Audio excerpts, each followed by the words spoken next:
चतरा में समाहरणालय स्थित कार्यालय कक्ष में उपायुक्त रमेश घोलप ने जनता दरबार का आयोजन किया। जिले के दूरदराज क्षेत्रों से आए नागरिकों ने अपनी समस्याओं को प्रस्तुत किया। मुख्य रूप से भूमि विवाद, स्वास्थ्य, शिक्षा, पेयजल और शौचालय से जुड़े मामले सामने आए। उपायुक्त ने सभी समस्याओं का शीघ्र समाधान सुनिश्चित करने का भरोसा दिया। चतरा के समाहरणालय स्थित सभाकक्ष में उपायुक्त रमेश घोलप की अध्यक्षता में शिक्षा विभागीय जिला स्तरीय समीक्षात्मक बैठक आयोजित की गई। बैठक में निर्देशों के अनुपालन की समीक्षा की गई और कार्य को गति देने के उद्देश्य से योजनाबद्ध तरीके से काम करने पर जोर दिया गया। कस्तूरबा विद्यालयों में वित्तीय अनियमितता पर नाराजगी जताते हुए सुधार का निर्देश दिया गया। अगले 10 दिनों में प्रदर्शन में सुधार न होने पर कार्रवाई की चेतावनी दी गई। चतरा के इटखोरी में राजकीय इटखोरी महोत्सव 2025 की तैयारियों को लेकर माता भद्रकाली मंदिर परिसर में अंचलाधिकारी सविता सिंह की अध्यक्षता में बैठक हुई। विधि व्यवस्था और प्रबंधन पर चर्चा की गई। प्रखंड विकास पदाधिकारी सोमनाथ बांकीरा, प्रबंधन समिति और न्यास बोर्ड के सदस्यों ने भाग लिया। 3 दिवसीय महोत्सव की तैयारियां जोर शोर से चल रही हैं। लोग राजकीय इटखोरी महोत्सव को लेकर आज मंदिर प्रबंधन समिति और न्यास बोर्ड का बैठक किया गया, जिसमें सभी लोग उपस्थित हुए और मंदिर की जो आयोजन होता है बहुत ही भव्य होता है यहाँ पे, उसी की भांति हम लोग उससे अच्छा बेटर करने के लिए एक आज समिति का बैठक किए हैं, जिसमें कि आगे का तैयारी को लेकर चर्चा किया गया। साफ सफाई तैयारी, कलाकार को, रीजनल कलाकार को लेकर कौन आएंगे और यहाँ पे सबसे हम लोग इस बात पे भी फोकस किए कि यहाँ पे लोकल लोग जो हैं उनको भी सहभागिता दिया जाए, उनको भी यहाँ का मंच दिया जाए माँ भद्रकाली के शरण में, और ताकि वो रिप्रेजेंट कर पाएँ कि इटखोरी में ऐसे भी कलाकार हैं। और इसके साथ ही मंदिर के रंग रोगन का और विशेष यहाँ के लोगों को एक मैसेज देना कि अब हम लोग को तैयार हो जाना है लोगों को स्वागत करने के लिए, कि कितना अच्छे तरीक़ा से हम इटखोरी महोत्सव को इस बार फिर से उत्साह और उल्लास के साथ मनाते हैं। चतरा स्थित गिद्धौर के छह घरवा में जेएसएलपीएस के तहत सीएलएफ से जुड़ी महिलाओं के लिए 4 दिवसीय प्रशिक्षण शुरू किया गया। सीसी सुमित्रा देवी की अध्यक्षता में विजन 1, 2, 3 पर आधारित इस कार्यक्रम में महिलाओं को आत्मनिर्भर बनने, स्वस्थ परिवार और आदर्श गांव बनाने की दिशा में प्रशिक्षित किया जा रहा है। चतरा के गिद्धौर थाना परिसर में सरस्वती पूजा शांतिपूर्ण ढंग से मनाने के लिए शांति समिति की बैठक आयोजित की गई। एसडीपीओ प्रदीप कुमार और अन्य अधिकारियों की उपस्थिति में अश्लील गाने न बजाने, समय पर मूर्ति विसर्जन करने और डीजे साउंड रात 10 बजे के बाद बंद रखने का निर्णय लिया गया। सोशल मीडिया पर आपत्तिजनक पोस्ट पर सख्त निगरानी रखने की बात कही गई। टंडवा के बोंगागड़ा क्षेत्र में वन भूमि पर अवैध रूप से हो रही 2 एकड़ में अफीम की खेती को छापेमारी अभियान में नष्ट कर दिया गया। ये कार्रवाई वन विभाग, स्थानीय थाना और अंचल प्रशासन की संयुक्त टीम ने गुप्त सूचना के आधार पर की। अंचलाधिकारी विजय दास ने कठोर कार्रवाई और नियमित छापेमारी जारी रखने की बात कही। गोड्डा जिला मुख्यालय के चपरासी मोहल्ला स्थित वृद्धाश्रम में गणतंत्र दिवस के अवसर पर नगर थाना प्रभारी दिनेश मछली, पुलिस निरीक्षक मधुसूदन मोदक और महिला थाना प्रभारी गुलाब किस्पोट्टा ने बुजुर्गों से मुलाकात कर उनका हाल चाल जाना और आशीर्वाद लिया। अधिकारियों ने बुजुर्गों के साथ गणतंत्र दिवस मनाया और मिठाइयां वितरित कर खुशी साझा की। बोकारो जिले के कसमार प्रखंड में स्थित मृगखोह धार्मिक और प्राकृतिक सौंदर्य का अद्भुत संगम है। माना जाता है कि भगवान राम ने यहाँ स्वर्ण मृग का पीछा करते हुए खोह में तीर चलाया था, जिसके दूध की धार बहने लगी थी। डुमरकुदर पहाड़ी पर भगवान राम के पद चिन्ह भी देखे जा सकते हैं। इस साल मकर संक्रांति पर विशाल टूसू मेले का आयोजन होता है, जो इस स्थल को पर्यटकों के लिए और खास बनाता है। नमस्कार, मैं प्रियंका पांडे ग्राम सिंहपुर से हूँ। मैं यहाँ पे श्री रामचंद्र के चरण पादुका को देखने के लिए आई हूँ। ये एक ऐतिहासिक स्थान है।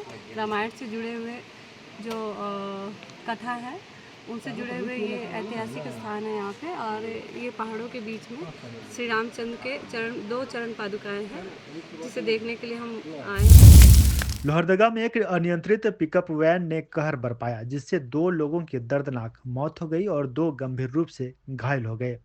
घटना एसपी कोठी से शुरू होकर समाहरणालय मोड़ पर पतरा टोली तक फैली। पिकअप ने कई वाहनों को टक्कर मार दी। शंख नदी के पास वैन में आग लगने के बाद चालक समेत 3 लोगों को गिरफ्तार कर लिया गया। चक्रधरपुर रेल मंडल में यात्रियों की सुविधा के लिए चल रहे थर्ड लाइन बिछाने के काम का निरीक्षण डीआरएम तरुण भूरिया ने किया। आदित्यपुर से सालगढ़ी तक उन्होंने सिग्नल, ट्रैक्शन और परिचालन यंत्रों की स्थिति का जायजा लिया।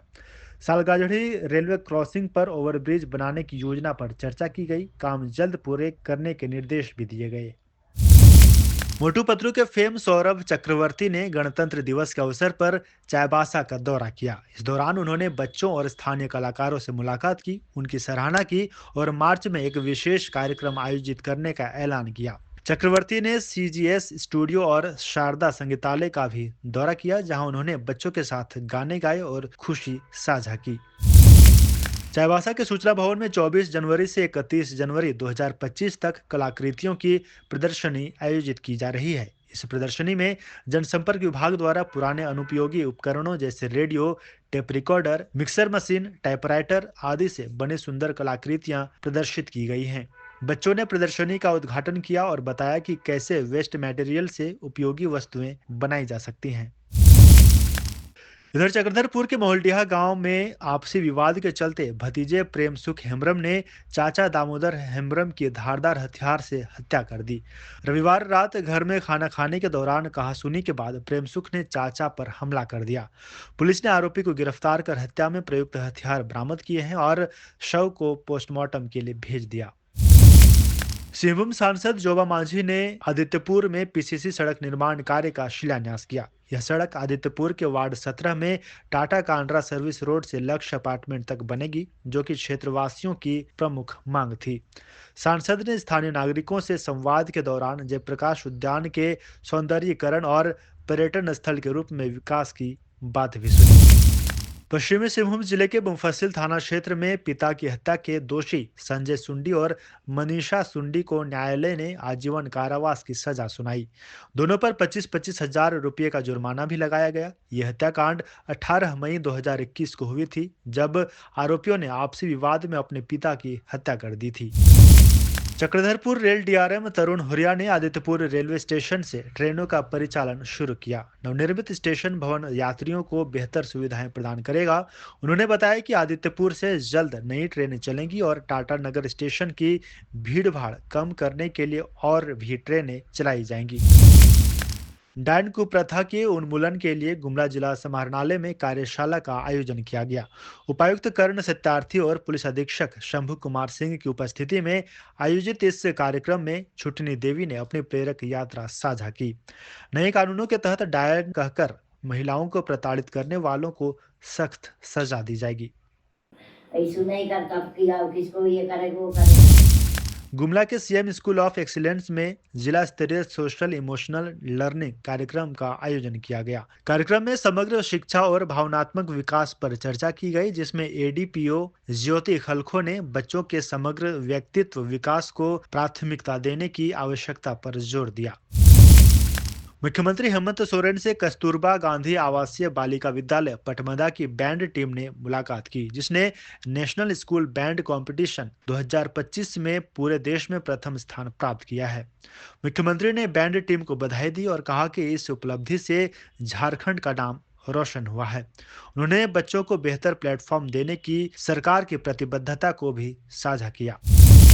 गुमला उपायुक्त कर्ण सत्यार्थी की अध्यक्षता में साप्ताहिक जन शिकायत निवारण दिवस आयोजित किया गया, जिसमें नागरिकों ने अपनी समस्याएं प्रस्तुत की। उपायुक्त ने त्वरित समाधान के लिए संबंधित अधिकारियों को निर्देश दिए, जिनमें मनरेगा, भूमि विवाद की जांच, सड़क कालीकरण और सुरक्षा प्रदान करने जैसी महत्वपूर्ण समस्याएं शामिल थी। लोहरदगा जिला प्रशासन द्वारा पलास जेएसएलपीएस के सहयोग से जिला स्तरीय रोजगार सृजन मेला आयोजित किया गया। उप विकास आयुक्त दिलीप प्रताप सिंह शेखावत ने जनजातीय युवाओं के उत्थान के लिए प्रशासन की प्रतिबद्धता जताई। इस मेले में 41 कंपनियों ने हिस्सा लिया और 410 युवाओं का साक्षात्कार लिया गया। 5 युवाओं को सांकेतिक जॉब ऑफर लेटर भी दिया गया।